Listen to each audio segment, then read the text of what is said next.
In this video, we're going to cover how to copy somebody's memory patches, their saved settings on their RC600 onto your RC600.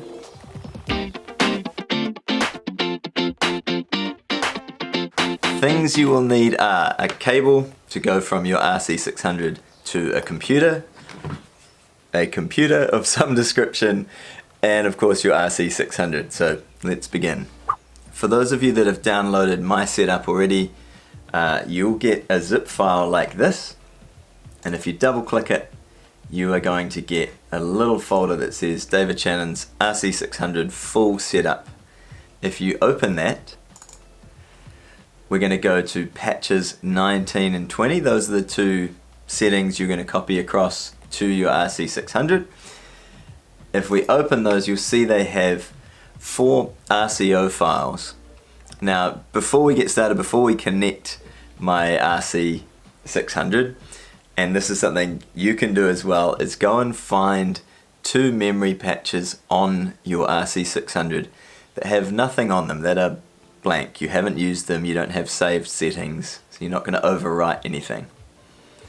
On my RC600, we're going to use 35 and 36 because they're empty.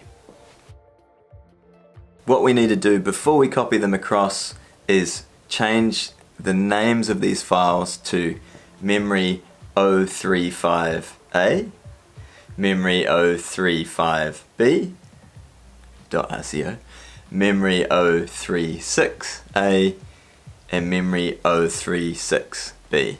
So that's going to save them to locations 35 and 36. So let's do that now. I'm just renaming what was memory 19 to now say 35.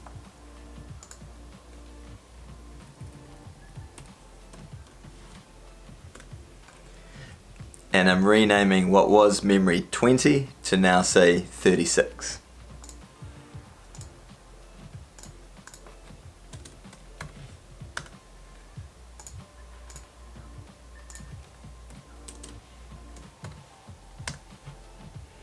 Alright, so now we have those files, let's connect our RC600.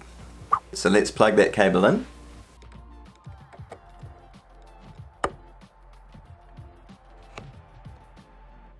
And then on the RC600, to have them talk and communicate together to connect, we are going to press menu twice, press USB, and then press the button where it says storage. Your RC600 is going to say preparing and then connecting. Connecting means you're actually connected, and you will see an RC600 folder pop up on your screen. What I highly recommend doing at this point, just in case, is double click that RC600 folder and just copy that whole roll-in folder.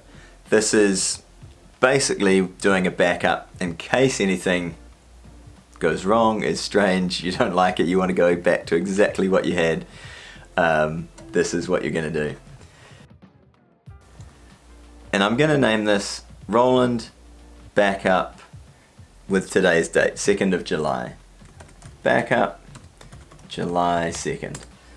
Now I know at any point I can load this on. If I bought a new RC600, I can just load that onto it. I'm ready to go. I've got a backup saved. Pretty handy. Let's copy across these files.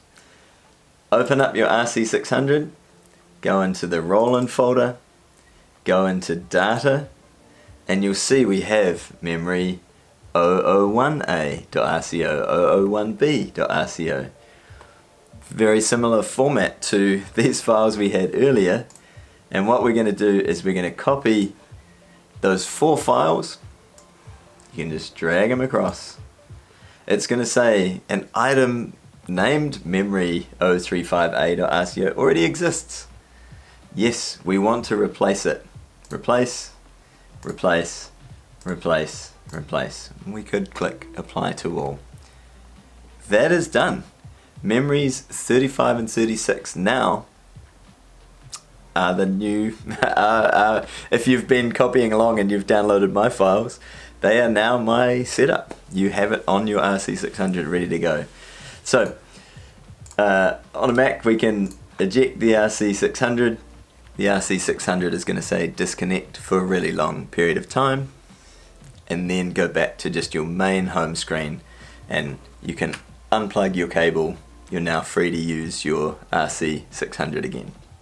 What you'll notice now on the RC600 is if we scroll to memory patches 35 and 36, they're now named and they have the exact details and setup that I've shared with you of what I use when I'm performing.